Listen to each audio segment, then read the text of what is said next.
back to my film and TV channel. We're all staying safe and well. We've got an interestingly titled film today to look at. She Rides Shotgun, this is called. An R18, probably an 18 certificate here in the UK. 2 hours, runtime probably about an hour and 50. And it's classed as a crime thriller film. And this was directed by Nick Rowland. Brian Farver of Playlist Site said, "There's plenty here to keep the eyeballs glued and every scene gets better." Ross McIndoe, Slant Magazine, not so much. He thought it was okay, but he said Nick Rowland's film doesn't seem to have faith in the story the novel tells. Yes, it's based on a book, this one. So, is it that good? Is it, can't tear your eyes away from it, or isn't it as good as it? Just read the book. We'll have a look. Right, this stars Taron Egerton, Anna Sophia Hegger, a lot more of her and Egerton in a moment, Rob Yang, John Carroll Lynch, Odessa Azion, David Lyons also stars in this. Please, guys, before we have a quick look at what it's based on and what my thoughts are and a couple of other people's thoughts, give that like button a press, guys, if you can. It's great to get views, of course, but it's always nice to be appreciated. So if you can give that like button a hit, that'd be wonderful. And if you've not already subscribed, if you could do so, that'd be great. Lots of stuff on the channel, of course, and I'll talk about the channel a bit more later on. This is based, of course, on Harper's 2017 novel of the same name.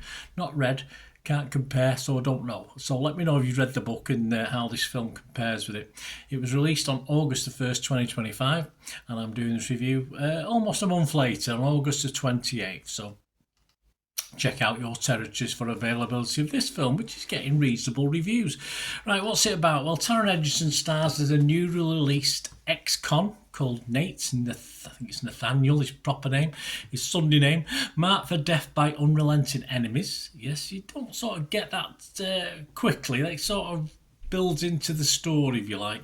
Nate must now protect his estranged 11-year-old daughter. Well, for a start, he probably shouldn't have put in that situation. I think he should have just sodded off and obviously let them put his poor daughter Polly look after herself, but let the authorities look after her, because it doesn't do the sensible fatherly things, but that's not the sort of character we start with, of course. Shy, precocious and wary of her father, Polly is swept up in Nate's dangerous plight as they flee to evade the corrupt sheriff and brutal leader of a gang, yes, Aryan gang, this one, who will stop at nothing to protect his criminal interests. Yes, lots of gunfire around poor Polly, but I'm not spoiler alert, but she gets away with it at times. With scant resources and no one to trust, Nate and Polly form a bond. Father and daughter, forged under fire as he shows her how to fight and survive. She teaches him what unconditional love truly means in this intense, moving story about loyalty, strength and redemption. Their words, not mine. Right, yes, a film, it does evolve through its runtime. A little overly long, though, it felt to me at times, although, strangely enough, it all felt a bit rushed by the end. So, they perhaps could have put some of the end and a bit more backstory, because certain characters suddenly came in it, and they were just quite hollow figures. You knew they were nasty pieces of work, but you didn't know too much about the ins and outs and whys and wherefores on. We'll get to the actors. Anna Sophia Hegger is outstanding. She's brilliant. She's wonderful in this. But hopefully, probably see a lot more of this young lady. And pretty much carries the bulk of the film. It's the best bit of the film as she's on screen for me. Until the sort of adults start shooting and scrapping it out in the last third of the film or so. She's sort of... she carries all before her. Ably helped, of course, by the wonderful Taron Egerton, who plays a great role in this. And the chemistry between he and his on-screen daughter is pretty exceptional, actually. As I say, when Anna's on screen, she carries it. When they're both on screen, it's even better.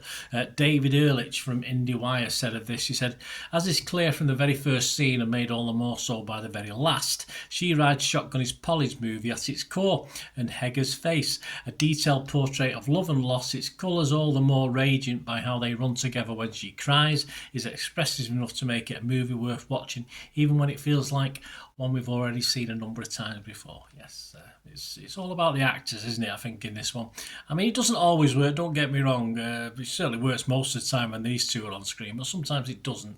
But it does work when those two are on.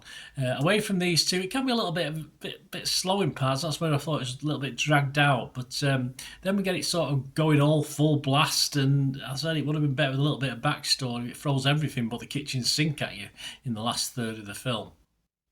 But we never really know, we never really get to know certain characters. We don't really want to know certain characters because they're mean, horrible bastards. They need probably anything that comes to them, they deserve anything bad that comes to them. But it just seemed all a bit squashed into the last third, and you sort of rushed a bit, even though a lot of the film seemed to amble along okay. Bilgi Iberi from New York Magazine liked it. He scored this 90 out of 100. He said, it showcases two astonishing performances, it does. One from the always reliable Taron Egerton as a hardened, haunted ex-con Nate McCluskey, and another from newcomer Anna Sophia Hegger as his young daughter Polly, in whose queasy glances the drama finds its sorrow and its depth. It certainly does. I think without these two, there's no story, basically. I mean, it's just two other actors could have possibly done it as good, but yeah, you'd be hard-pressed. I don't think anyone could have done it better. And I think when they're not on screen and we don't get to know too much of the backstory, it stutters a bit. Roger Moore from Movie Nation liked it. He wasn't totally impressed. He gave it 63 out of 100, which is all right. He said it's a compelling, gripping B-movie ride, a picture that reaches for highfalutin Trojan horse allegories when what it does best is a lot more obvious. Yeah, I mean, the B-movie can be taken harshly. In this case, there's nothing wrong with a good B-movie. I'll take it as a positive for this one. As far as morals are concerned and allegories, etc., it's clear to see, but we can still question the outcome, the possible future. All looks possible for certain characters in this, and it is a lovely positive ending, which is all we can ask, I suppose, at the end of such a drama that starts off with a young girl being more or less abducted from her school playground, which is what it was. Great drama in that sense, but not B-movie. Not harsh in this sense. I would say a very good B-movie. Let's see what other scores are on this, and that'll tell us a bit more, of course. Rotten Tomatoes, 55 fresh, 9 rotten, so all good, 86%. That's 64 critics. So I'll make that 55 fresh, 56 with mine. The consensus read, a gritty thriller grounded in powerful emotional stakes. She Rides Shotgun is harrowing but enlivened by Taron Egerton and Anna Sophia Hegger's superb performances. Yeah, I think it all revolves around them two guys. I wouldn't mind seeing more of them together, or in other things, of course, which we've seen. Certainly Taron Egerton. I'm sure we'll see more of Anna Sophia Hegger as well. Metacritic, another channel we look at, use an average, of course, and they get to 7.4 out of 10, 74 out of 100. Only 12 critics, so 11 were positive. One was mixed and no negative, so that's good. Make that 11-12 for me. Rotten Tomatoes audience, Joe Public, all that matters really, me and you watching these things. Rotten Tomatoes audience, 4.3 out of 5.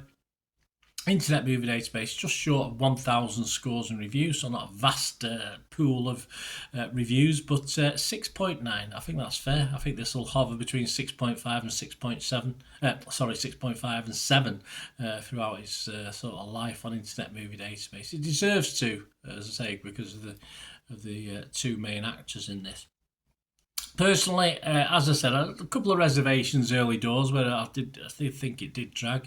I did think we didn't get enough information about certain characters, but all for these two on screen, it was fine. It was an interesting film to watch, as I said, and we hope for happy endings with these things, don't we? And you'll see if we get one or not, but all good. 6.5 out of 10 I'm going to give this, a very watchable score. So let me know your thoughts, guys, if you watch this or you plan on watching it, or anything to do with film and TV.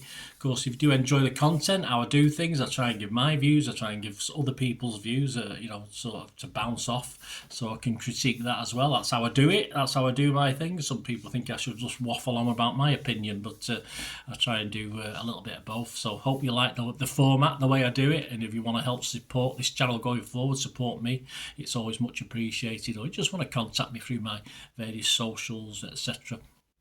All you have to do is just hang on for a little bit. Just keep watching and listening.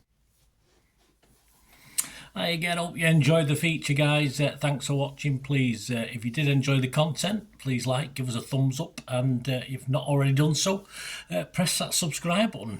If you've not already subscribed, that'd be wonderful. It's free to subscribe, absolutely free. Also, check out my social media links if you want to follow me on TikTok, Instagram, X, Facebook.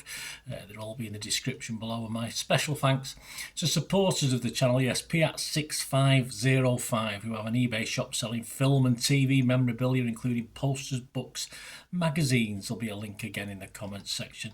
And if you're into your football, don't forget my football stuff on Manchester City for general football fans, but mainly City fans, of course. Or if you know someone who might enjoy that, give them a kick in my direction. I'll be very, very grateful.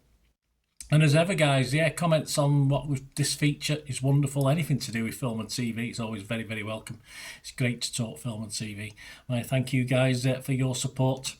Stay safe, everyone.